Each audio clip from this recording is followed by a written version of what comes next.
Okay guys, this is an American Series 30 lock, sent me by edsmiley. It's got a pretty fucked up key bitting on it there.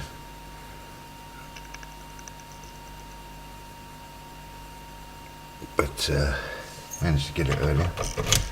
So it is working now. And we'll lock her back up.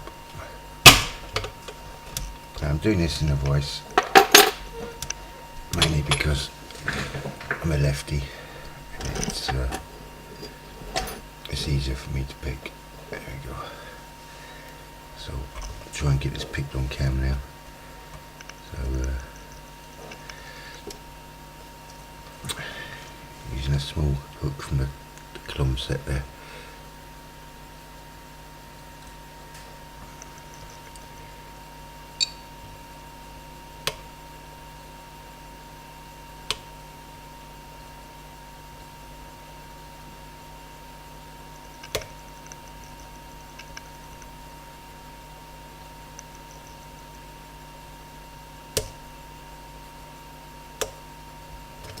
And there we have it.